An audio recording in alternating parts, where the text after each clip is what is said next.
What is going on? What is going on? This is your boy Julien Stoutt, licensed personal trainer, licensed PE teacher, world record powerlifter, here to take the fear out of fitness. We're about to take off and class is in session. Guys, one of the things that hurts me to no end is when I see somebody become obese and know that some factor that could have been changed, that could have been shifted just by one decision, by one act, by one mere decision, would have put them on a different path altogether. Now, I'm speaking from secondhand experience because being on a fitness journey with my wife, it is one of the most challenging and the most heartwarming and heartbreaking things that I have to deal with on a regular basis. Because like this woman that we're going to see here in this video,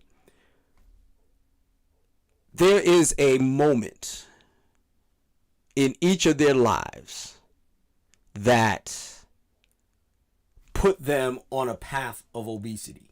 Now, my wife is on the journey of fitness now. She is working towards getting herself healthy. I'm happy. I'm proud of her to the nth degree. However, it doesn't take away the sting of knowing that she could have been a different person had people not said or did things to put her on this path. Now, what do I mean? Well, I am going to share my screen with you because the truth of the matter is, far too many times we cannot necessarily keep our negative opinions to ourselves. Now, there's a difference between accountability and negative opinions. Just simply stating someone is fat just to say it is not necessarily something you should do. This is where the positive end of body positivity is a thing.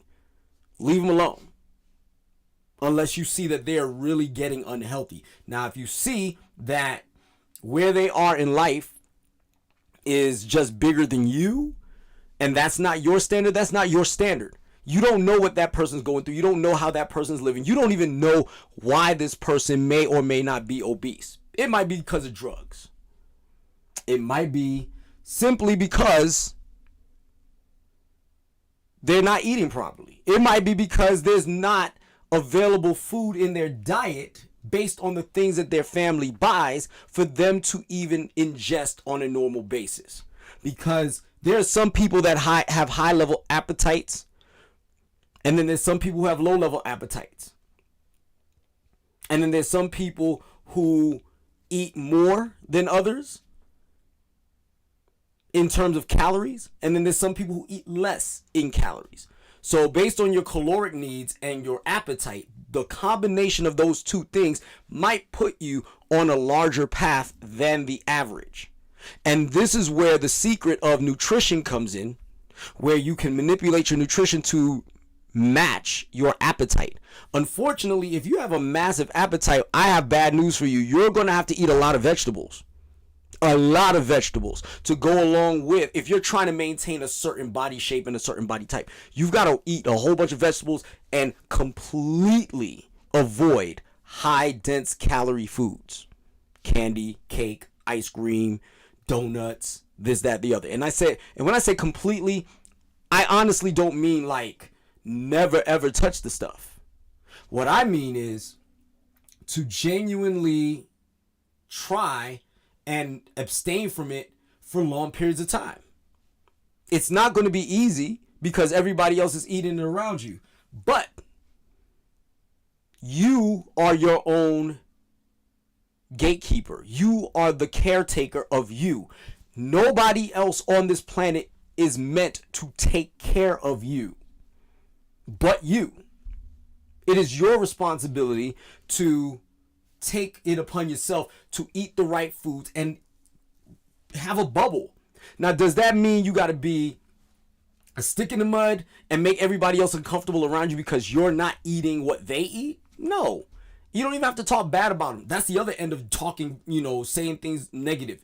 Just because they're eating a greasy burger doesn't mean that you should have to tell them not to eat a greasy burger. Now, if they ask you questions about that, by all means, let them know, inform them, and give them the information that is needed for them to make the decisions that they're going to make in the future. However, it is not incumbent upon you to tell people what they should eat and what they should not eat unless you are a trained professional. And on top of being that trained professional, making sure that you are being transparent about the fact that they asked you or they gave you a window to be able to say something. So for instance, I get this all the time because they know I'm a personal trainer, because people know I'm a personal trainer. They'll have a soda and they're drinking it and they're acting like I'm about to smack it out of their hand and ask them what the F is wrong with them, but I'm not, because that's your business. I don't know how many sodas you've drank. I don't know if that's your first one, your 8th one, your 10th one, your second liter, your first liter. Your first 20 ounces. I have no idea how that works. So it is not my place to tell you to put that down. Now, because of that, somebody will make a comment to me and go, oh, hey, this is my only soda. And they'll try to justify it. And I'm like, you do you. It's not for me. It's not for me to tell you. Now, if you want to know, here's what I'm going to tell you. You might not want to do that. There's better options. Okay? And as a result, it is important to know that boundary. If you're a fitness professional, whether you're a fitness professional or a fitness enthusiast, it doesn't matter. It is not your place to tell other people how to eat unless they are in direct care of you. And what we're going to witness here is just that. And it's not, again, you're not telling them they're fat per se. What you're doing is you're letting them know that this isn't healthy. What you're doing is not healthy. And you might want to find a different path, but I digress. So I'm going to keep it moving.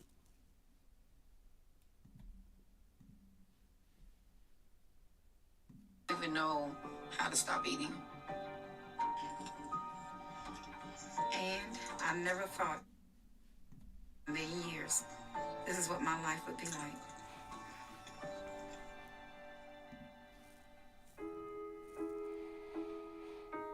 I was about 3 years old when other kids started calling me fat, and I started to realize just how big I was. I didn't even associate food with my weight then. Okay, let's stop here. I don't know how old this girl is in this picture here, but you could look at her and see, yeah, she's not in the healthiest shape that she could possibly be in, but she is not in the worst. Clearly she's riding a bike. Clearly she's active. But clearly you could see that she's not a small little girl. She's a girl, but you could clearly see that she's not small. Even just looking at her frame right here, you could see that she's a broad-shouldered woman. She's a larger woman. Does that mean she has to be 3, 4, 5, 6, 700 pounds? Maybe not. But again, this is where the joy has been taken out of her life. This is when she starts realizing that she's not like everybody else. But clearly, She's a little bigger than everybody else too, just naturally bigger. We're not talking about obesity right now. We're just talking about her mere size. She is a larger girl, which means more than likely she's going to be a larger woman. Just larger. There's nothing wrong with large. Okay? But I digress. Let's keep going. Too young to understand that fully. But my father was never around when I was young. So I only had my mother and my sisters.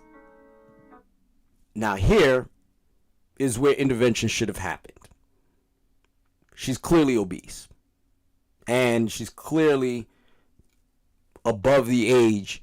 She's probably in her double digits in age. And which it means that she's maybe got 3 or 4, maybe 5 years of growing left before she's now growing outward as opposed to vertical. Okay? And my mom never really knew how to tell us she loved us. She never said it. She never hugged me or kissed me. But what she would do is feed us. Giving us food was the only way my mother knew to show her love for us. And if we didn't take that food, my mother saw it as a rejection. And we would get a whipping.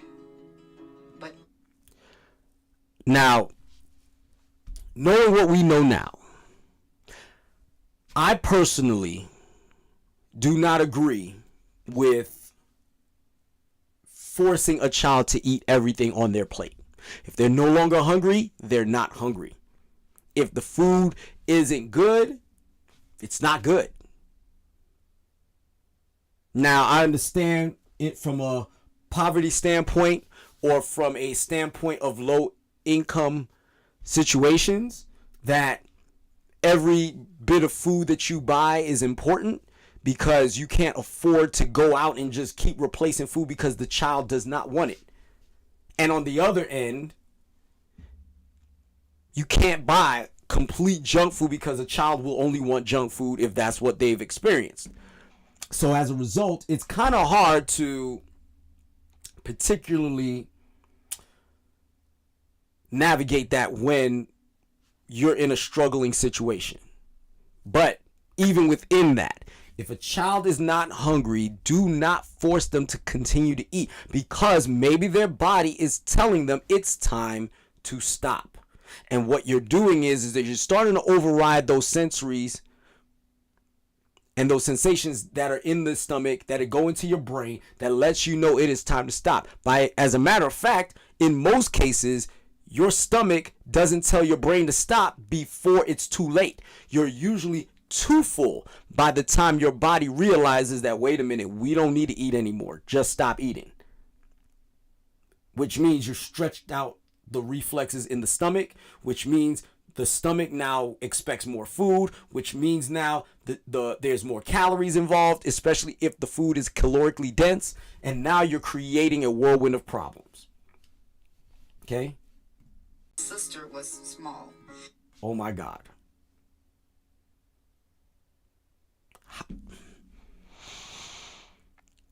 How can you get this bad?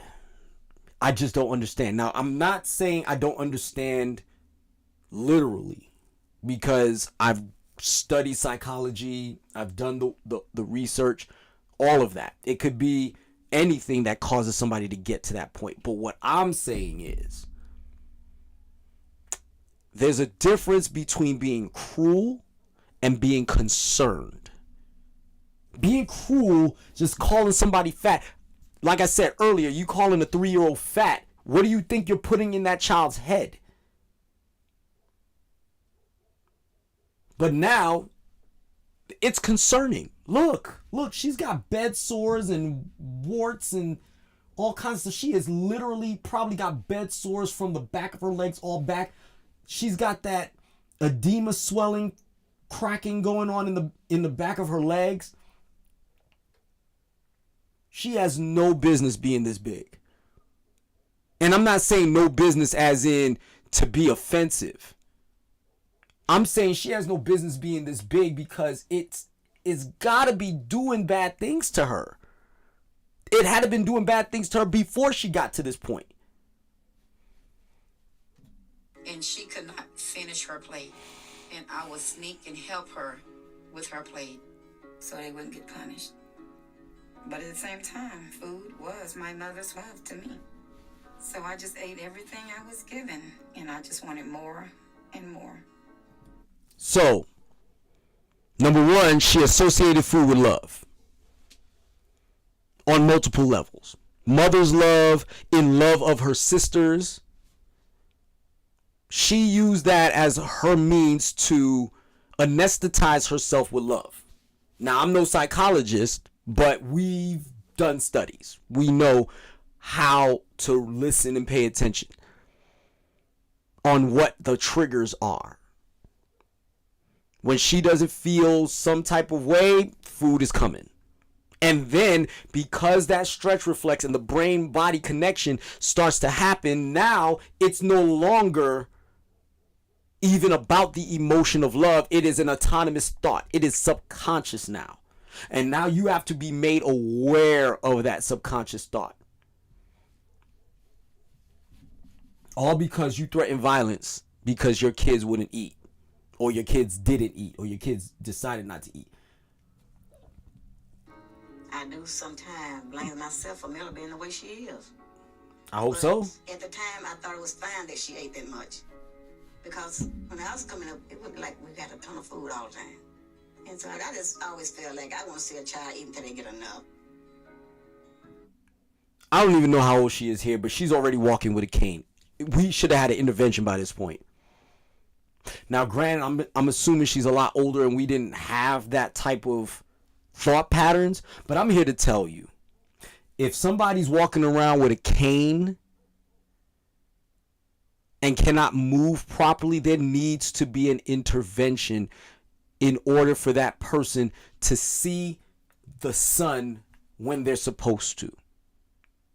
Now, granted, we could die at any time. I'm not going to even play that game. But the thing is that your chances of dying and the chances and of quality of life diminishes significantly when your body is being abused with gravity and your body isn't strong enough to manage that. So I kept gaining and I just kept getting bigger. When I graduated high school, I was pushing 350 and they did not have a gown to fit me. I was so embarrassed. Shortly after that, I met my husband, Elroy. I think everyone was surprised when I got married because I was so fat. And they probably think that no one would want someone that big. Because by that time, I was over 400 pounds. I guess we kind of hit it off right off the bat. And the weight really wasn't a problem to me. Now, looking at her here, she's just standing there, being herself. And you can see that she's a larger woman. But at the same time, you could tell that maybe you would, from an old school standpoint, she's just big. It's just who she is. We don't, But now that we know what we know, I'm not suggesting, you guys don't come for me for this, because I'm telling you now, it ain't going to end well for y'all. I'm telling you that this woman is worthy of love. We don't know her personality traits. We don't know how she conducts herself as a human being. Yes, this seems like a discipline issue, but the truth is you don't know. As clearly as you've heard, it's a emotional issue. It's not simply, I cannot control myself and I just keep eating. It's subconscious. It's a subconscious trigger of a need for love. And also, I'm assuming in some cases there's guys that are attracted to larger women, me being one of them.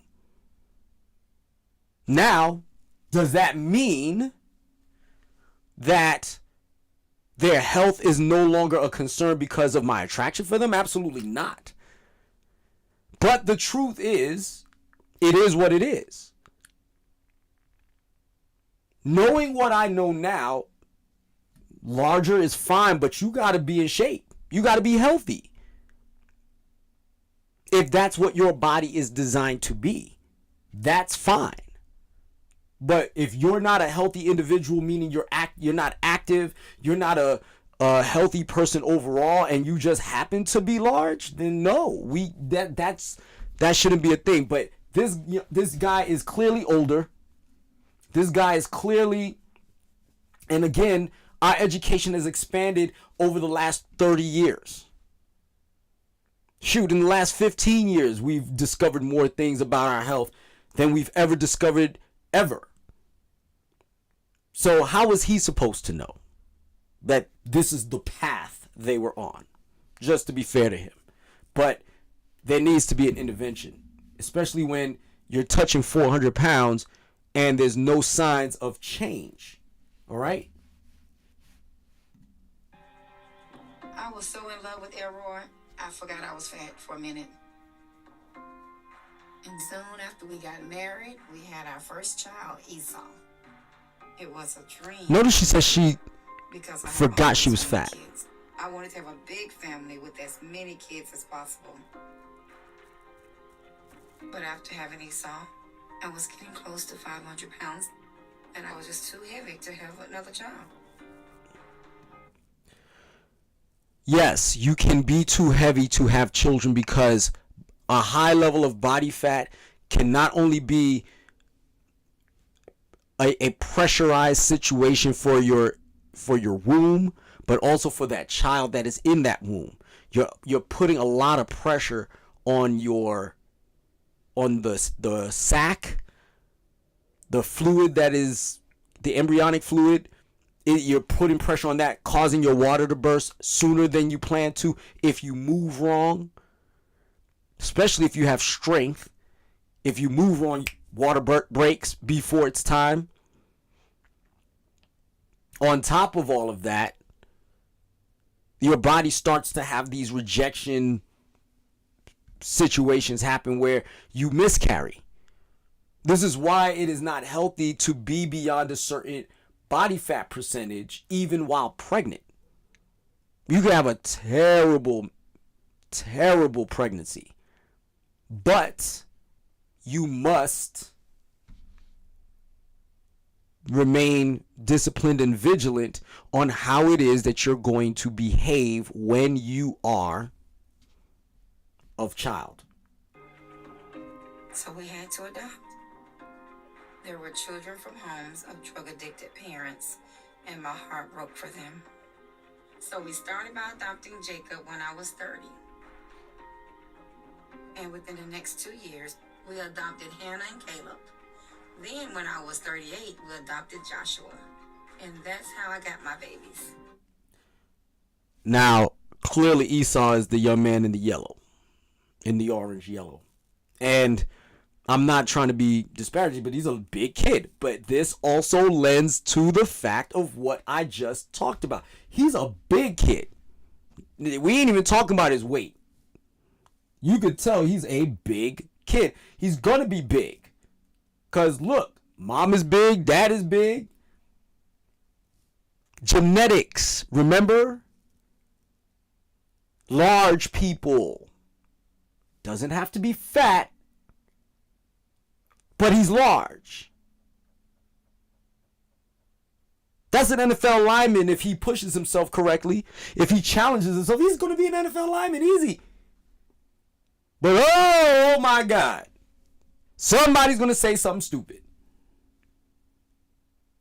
And potentially push this child also into a life of obesity.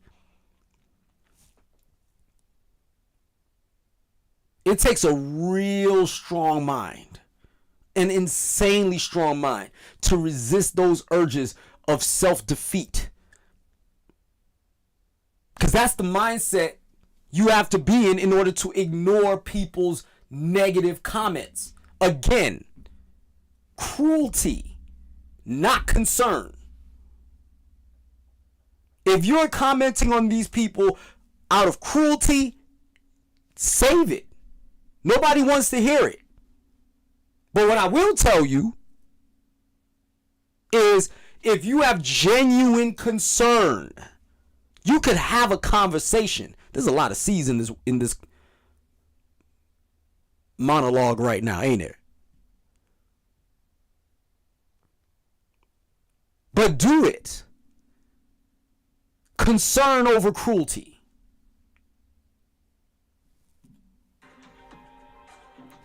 But when I was 40, I started to develop lymphedema, and it made it very difficult to get up and do anything.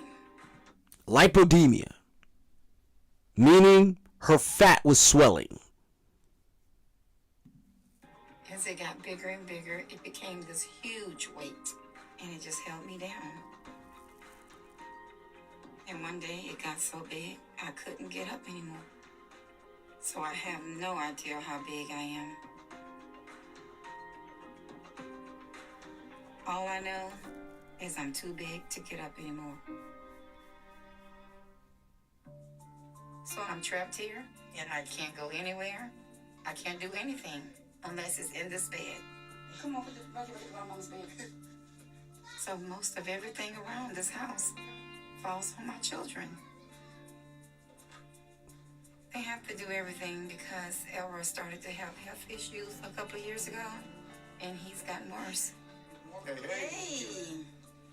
But he can get around with his walker still, but he mostly has to be in his wheelchair. Now, what's crazy is he's experiencing more negative effects of his obesity. Initially, he's not even as large as she is, and he's experiencing negative connotations of his obesity already. He can't move around as much. He's older now, and they're both older now, and now it's just woo. Now the kids gotta help him. So they went from a drug addicted family to a food addicted family. So they've been dealing with addiction their whole lives. And I feel for these kids. And I'm not saying this to denigrate this family, because it's just that I feel for them, because I know and I understand the journey that they're on. There's levels of ignorance here. It's not all just willfulness here. It's not just I just don't care and I'm just going to do what I want and how I want to do it. This woman fell victim to certain aspects of things, and she just spiraled out of control from there. Okay? I'm speaking with compassion here. Another C word. Concern over cruelty with a little bit of compassion and some care. Genuine care. As a personal trainer, this breaks my heart, because I don't even know. I know how I would try to help her, but I would have to come over and help her with her upper body work, just helping her lift stuff. She's got to move. She's got to lift stuff and sweat. But then after that, who's going to help her? Who's going to bathe her? Who's going to do all of that stuff? Her kids. I have a lot of health issues going on myself. I'm in end-stage renal failure, and I have congestive heart failure. It's took a toll, so I need to take care of myself. Renal failure, congestive heart failure. I'm going to take a wild guess and say diabetes. I'm just going to take a stab at it and just say it's diabetes at this point. And it could get bad. For those of y'all who think this is a game and want to turn around and be quote unquote body positive. Like I said, levels of body positivity, yes. I don't have the right to denigrate these people. I don't have a right to disrespect them, because they're human beings and they're living. They're trying to live the best life that they can live, that they know how. But this is the consequences. These are the consequences of not taking care of your body. These are the problems that you're going to experience. And as a result, here we are. He used to be the one who took care of me and fed me. But now the kids have to do that. They have to, do everything for me. Everything falls on them. And I know this eats her up. They have to run all the errands and do everything. You can get a 12-pack of the peach sodas. 2 12-packs will be fine. Ice cream bars, please. Oh, no. See, right there. No, hell no. That is where we are going to have problems. Okay? That is where we're going to have problems. There's a difference between an occasional moment of junk food versus this is just junk food. She's just asking for junk food and more junk food. And what baffles me, what blows my mind is you see what your husband's going through. You know what you're going through. What are you doing? And nobody can say anything. None of these kids can say anything because it's not going to go over well. Nobody is brave enough to make the changes necessary to stop the madness. I gotta see. I feel bad, but at the same time, someone has to do it. Not that. Not that. I do mostly all the grocery shopping now. Since my dad can't walk in stores. I don't usually see my friends grocery shop unless they're with their parents. They don't do it by themselves. Let's go to Candy. Chocolate clusters. She like these. We don't want to bring my mom some of the stuff that she asked us to bring her, but we have to. See it. Man, if we don't. I do feel responsible for my mom's weight because she can't get up and get it. The 12-pack of soda, the chips, the candy. Knock it off. This is where, unfortunately, feet have to be put down, even as children. What are they going to do if y'all are gone? What are they going to do if y'all die? Mom and dad. What are they going to do? And I know what the answer is going to be. I guess they're going to do what everybody else does.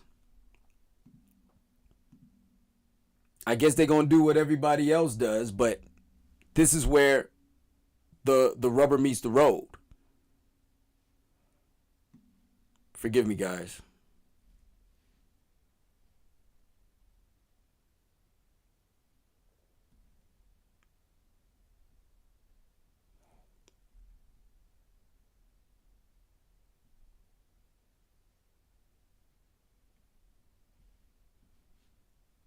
Okay. So, this is where the rubber meets the road.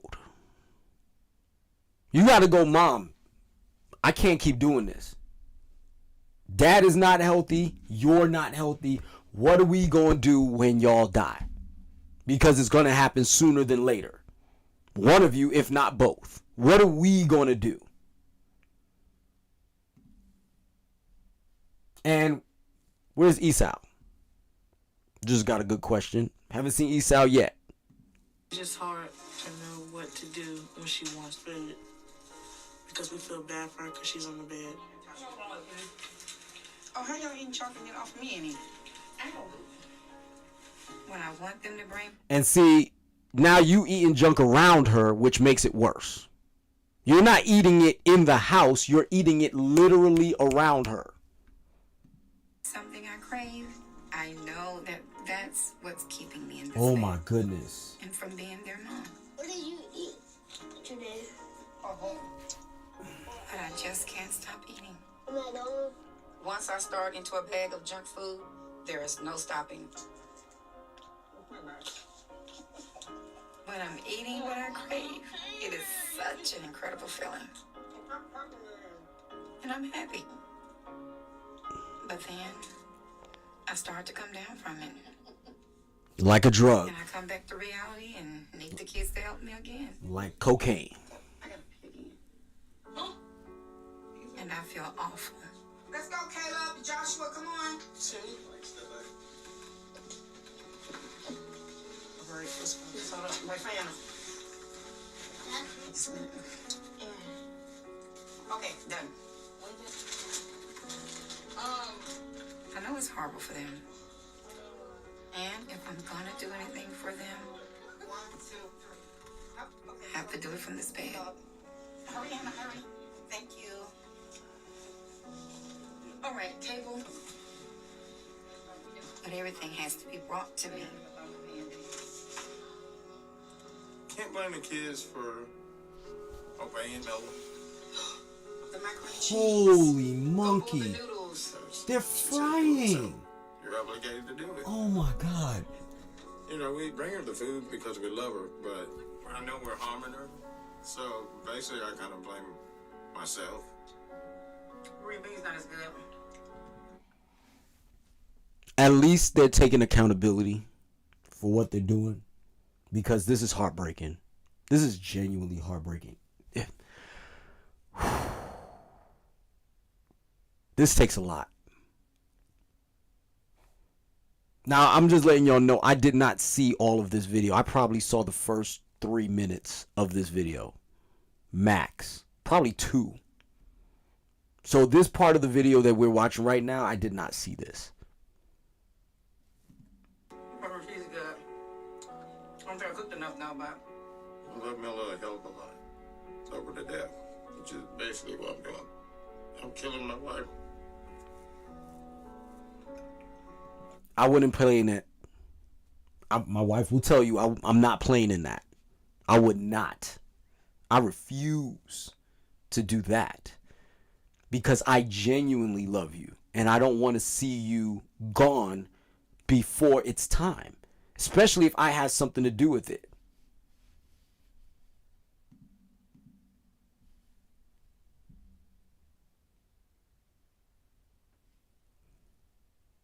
Okay, I'm sorry, but something is going on here. What is going on now?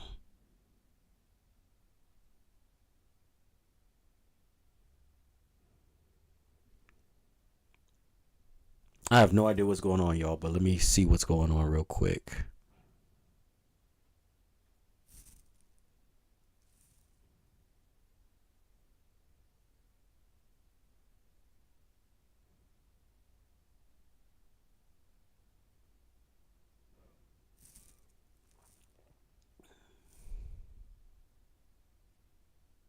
I'm sorry, y'all. Give me a second.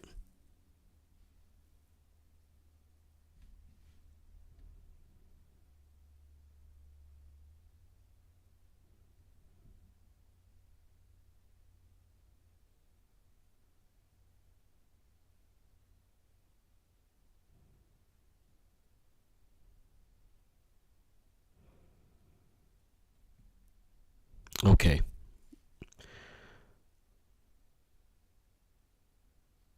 Let's keep this in mind for right now. But anyway.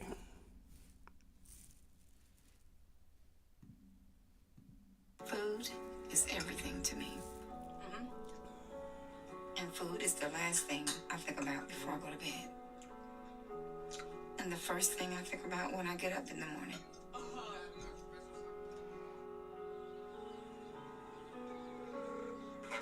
Are you open? No, ma'am, we're not yet. What time you open? We open at 10:30. Oh, okay. Can I place an order for pickup? Yes, ma'am. Esau, will you pick this pizza for me? Why? Cause ma, you already know, ma. Why do you do that? Go and pick up my pizza right now. I think I'll let you know. No, right now. Go get the pizza right now. I know I'm killing myself. Lord Jesus. I feel like I'm just out of control with my eating habits.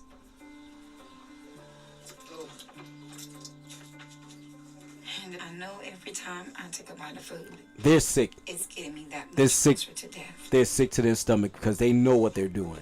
And they know that And fighting that's her my on big it is thing just right now. going to And be I'm gonna go to sleep drama. and not wake up because my body just gave out. Joshua, bring me a soda, babe. Soda. Oh my Lord. Elroy is not going to be able to take care of them by himself. So if I die, I'm going to be leaving my kids all alone. If she ever passed away, she wants me to take her to kids. And why should he have to do that? Lose our parents, and it really hurts to know that they don't get the help they get. They will pass, and we don't want to lose them. I think she's trying to kill herself with food.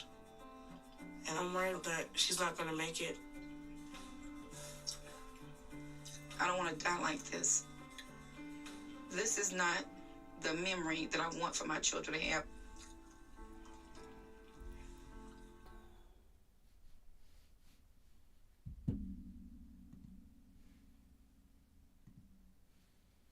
And that's the video.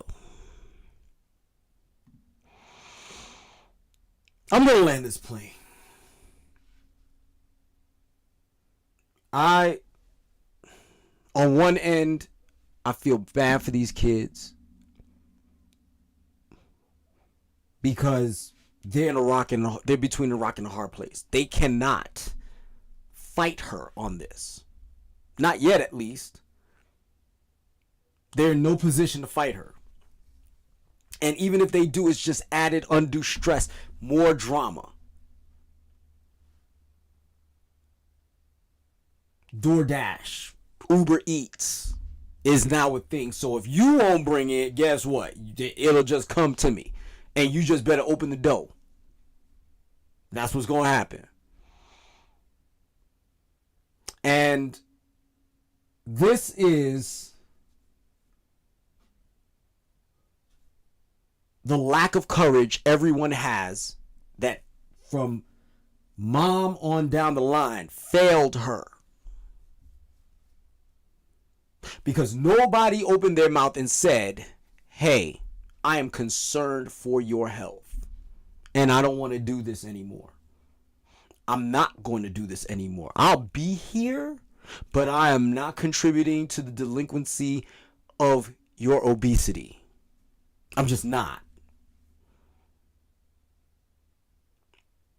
I guarantee you, if we just cut out the soda, the candy, the chips, and not fry all that junk, I assure you, she would definitely lose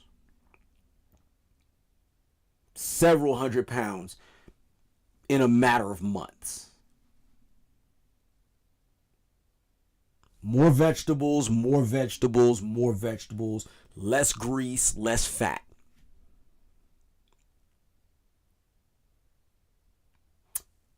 Guys, if you have stayed with me this long, I appreciate you watching. Don't forget to like, subscribe, share. Follow me on Facebook, Instagram, and on YouTube. Have a nice day. Be the best you. Class is Stoutt.